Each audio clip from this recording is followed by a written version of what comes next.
Seja bem-vindo ao canal Horizontes Democráticos.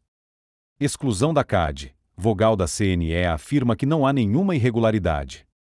Rejeição da CADE levanta dúvidas sobre a transparência dos órgãos eleitorais em Moçambique. Nós temos uma governação tristemente incompetente. CADE foi submetida injusta.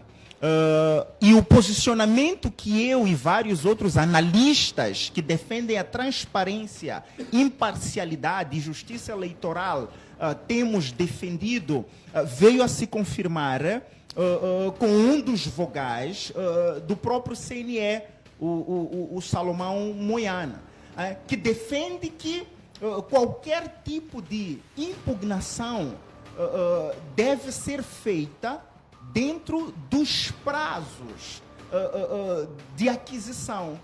Estamos a dizer que, se o CNE abriu um espaço para a submissão de candidaturas ou de inscrições dos partidos, e aquele espaço foi de 1 semana, 2 semanas ou 3 semanas, é naquele intervalo de tempo que tem que se receber a inscrição dos partidos, se analisar a legalidade, irregularidade ou legalidade do partido.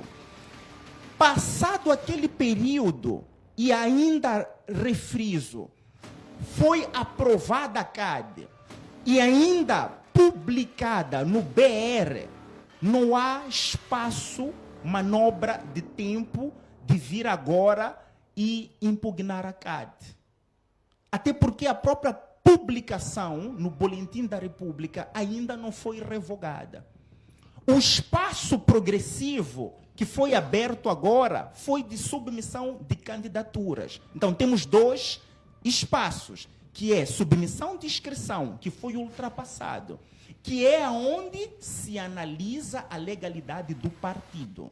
Certo. Agora estamos no espaço de submissão de candidaturas, que é inerente aos candidatos, já não ao partido. Certo. O partido já foi aprovado, ou os partidos foram aprovados. Agora está-se a analisar, está-se a fazer o escrutínio dos atores políticos de cada partido, ver a legalidade. O BI está inconforme, o registro criminal, o cartão de eleitor, a ficha de inscrição e outros Há poréns. tempo suficiente para isso?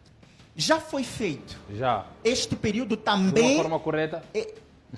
E eu acredito que... Olha, há um detalhe.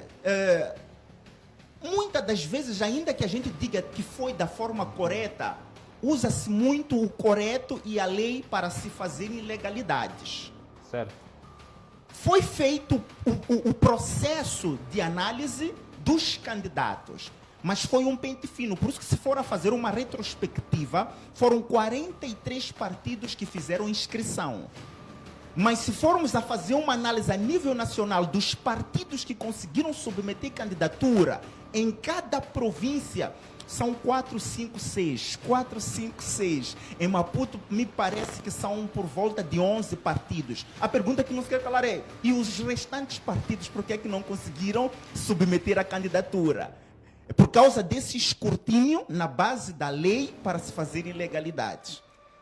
Olha, esta impugnação não tem fundamentos. Mas, ao supormos e aceitarmos que a CADE está verdadeiramente irregular, ilegal, eu levanto um outro porém. Como é que o CNE aprova um partido ilegal? Se aprovou um partido ilegal, eu sugiro que nós, ou que algum grupo, deva processar o CNE. Está a colocar a não credibilidade da CNE? E investigar todos não, coloquei uma questão. Está a colocar a não credibilidade da CNE? Não é novidade que o CNE é um órgão intransparente. Nunca foi transparente. Agora... Por que nunca foi transparente? Nunca foi justo. Nunca foi imparcial. Até porque é sabido por nós que o CNE é um órgão partidário, não um órgão independente. Os que tomam decisões dentro do CNE pertencem a partidos. Então, lá há uma luta e conflitos de interesses. Os que tomam decisões com vista a ter resultados para o seu partido, defendem os interesses dos seus partidos. Há vogados que não têm nenhum partido. Entre São aspas. da sociedade civil. Entre aspas, então não podemos partidarizar na totalidade. Não, mas ok, ainda que tenhamos vogais sem partidos, Entre aspas.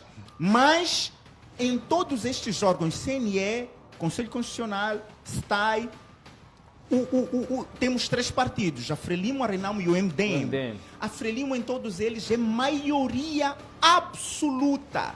Mas também quero dizer que a CAD não é a primeira vez que sofre perseguição por parte da CNE.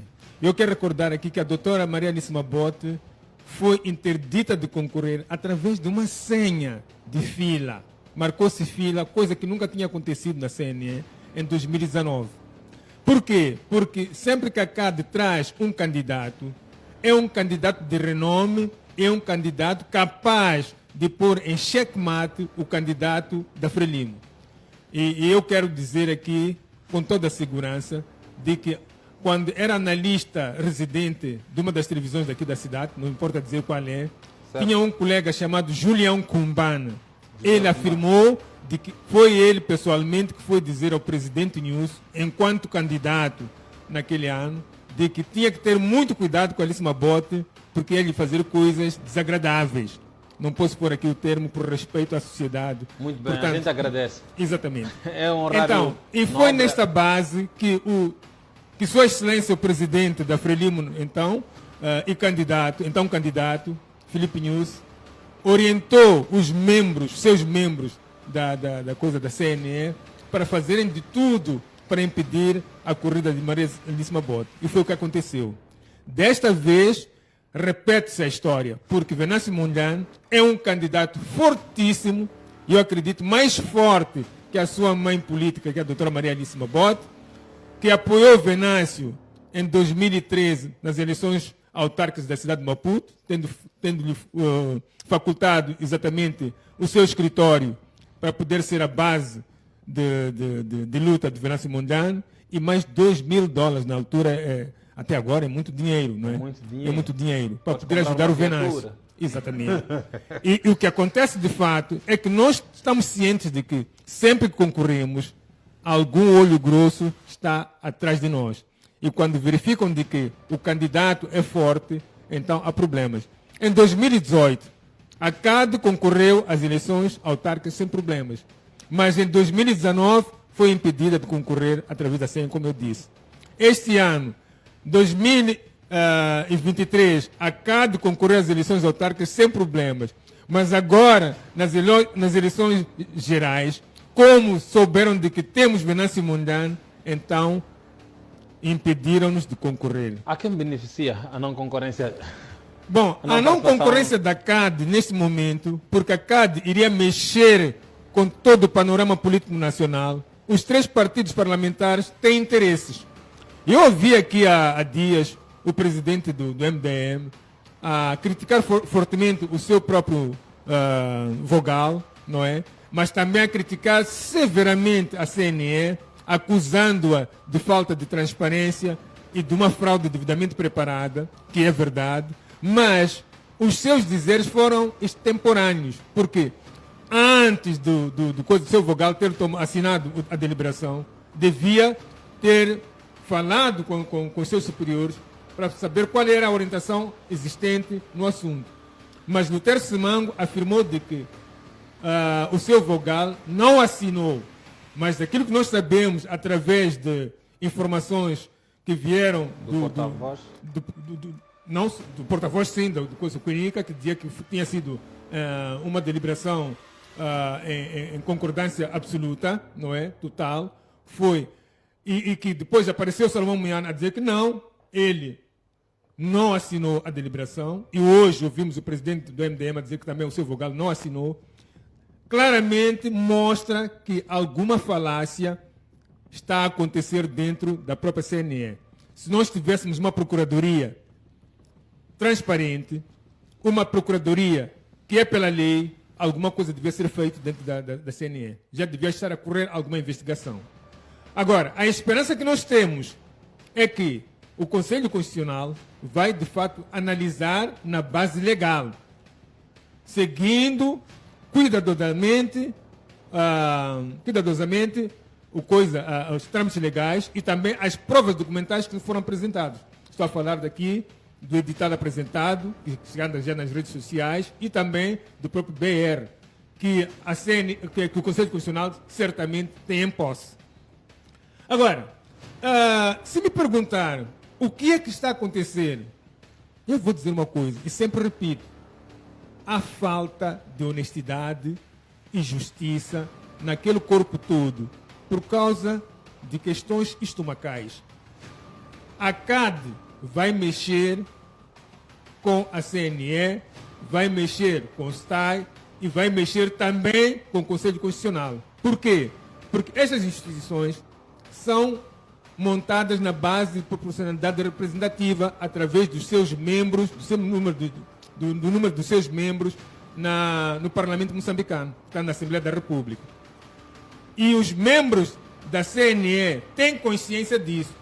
Por isso, para defender as suas cadeiras, os seus lugares, facilmente se entregaram a cometer esta fraude toda, que visivelmente observa-se que é fraude de um ingênuo.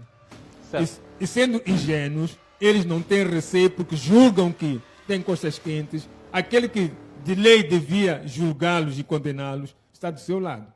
Certo, muito obrigado. Meu caro Ivandro, acredita numa reversão? Olha, permita-me ser honesto. Eu gosto de honestidade.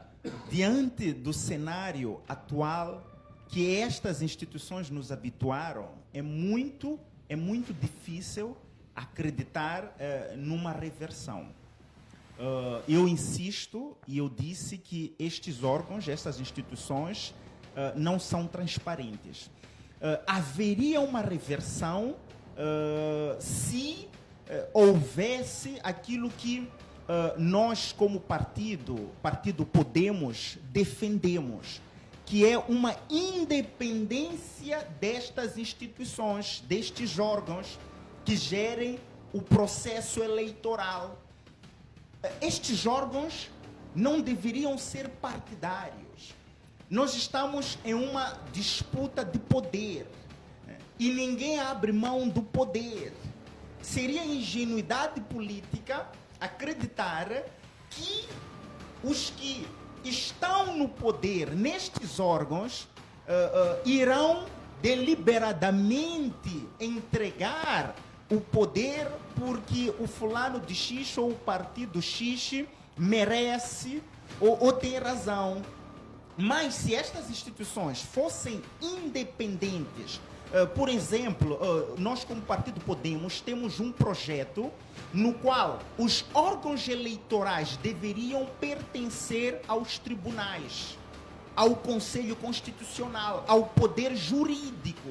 Mas estes três poderes, o judiciário, o legislativo e o executivo, deveriam ser 100% independentes.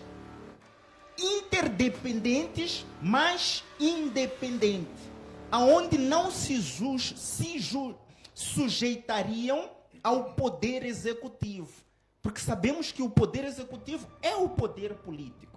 Se os órgãos do CNE, se a própria instituição, o CNE, depende, o próprio Conselho Constitucional também, depende do poder executivo para ter verbas, para ter dinheiro, para ter os próprios cargos de posições e nomeações dentro dessas instituições, para garantir os seus lugares dentro dessas instituições, acha que essas instituições irão trabalhar à revelia de quem lhes nomeia? Complicado. É muito complicado. Certo. Meu caro Monjano, o nosso amigo Ivandro não concorda com uma reversão. A não havendo reversão ou com os poucos recursos que tem, qual é a saída da CADE neste momento? Vão recorrer à comunidade internacional, uma vez que o vosso candidato já está fora do país? É assim, nós temos fé de que o Conselho Constitucional não tem como não dar provimento ao nosso recurso. Será? Porque todas as provas documentais estão lá anexas. E todos os argumentos possíveis estão lá no nosso documento. Mostramos para A mais B, aliás, demonstramos para A mais B de que a razão pende do nosso lado. Então, eu particularmente conheço a doutora Lúcia Ribeiro, foi minha colega em Chimoio, éramos ambos professores de português, e por isso sei que ela é cristã confirmada, é cristã católica confirmada, e por isso há de pesar-lhe na consciência tomar uma decisão que é condenada na Bíblia. Na CNN não é religioso. Na CNN não é religioso. Estou a falar particularmente Na CNN não é da religioso. presidente do Conselho Constitucional. Não há bispo lá do outro lado. O bispo é satânico. O bispo é satânico. Por isso que ele foi ter outros com o bispo, funcionários, arcebispo da outros Igreja vogais. Católica. Não, quero falar particularmente do bispo. Foi ter com Não, eu não quero particularizar. Tá bem. Não vai parecer algo pessoal. É que o bispo é o presidente da comissão e a Lúcia é a presidente do conselho. Portanto, eu estou aqui a falar exatamente daqueles que ocupam os lugares mais altos Mas a nas decisão duas do mundo da pessoa, é do mundo da pessoa. As decisões são colegiais, Certo. mas a voz do presidente tem muita influência. Acha que se o bispo Matsinho não tivesse assinado a deliberação havia de sair? Ele se recusasse a assinar a deliberação havia de sair? Acho que não, de modo Não algum. sei. Não havia forma Não de havia sair. forma. Porque logo havia de se depreender que se o próprio bispo, que é o presidente, recusou, é que alguma coisa de grave existia. Então vai colocando o joelho para que a... E eu quero recordar o Hermenegildo Gamito na questão das dívidas ocultas. E acho que é um exemplo muito grande para a sua sucessora, que é a Lúcia Ribeiro. E é preciso saber de que, neste momento, para as instituições moçambicanas, aquele que deu essas ordens, que para mim é o próprio presidente da Frelimo, não é? Neste momento é um moribundo político. Só está à espera do momento para sair do poder. Já não pode assustar ninguém. Então, se há consciência patriótica, se há consciência humana, eu acredito que a Lúcia não vai permitir que aconteça o que aconteceu na CNN. E vai servir-se dos exemplos do seu sucessor, que é o seu antecessor, aliás, o Hermenegildo Gamito, e também de um grande homem que demonstrou ser legal e legalista. Estou a falar aqui do Rosário Fernandes. Então, é possível acontecer isto, querendo. Mas, grosso modo, nós sabemos que aquilo que está a funcionar neste momento, neste governo, tem várias influências. Estamos a falar do nepotismo, estamos a falar do regionalismo, estamos a falar do tribalismo e outros laços que fazem com que as instituições não funcionem independentemente. Então, e por essa razão, quando Ivandro diz que não acredita, ele tem as suas razões, mas nós temos que dar fé e confiar que as nossas instituições devem servir os interesses nacionais de forma imparcial e que, na verdade, podemos encontrar uma surpresa, não é, para o mundo e também para a nação, sendo o Conselho Constitucional a deliberar a favor do provimento do recurso da CAD. Certo. Ivandro, a não possível aprovação poderia criar um caos na cidade de Maputo, uma indignação social? Mas antes disso, eu tinha feito essa pergunta, gostaria de responder.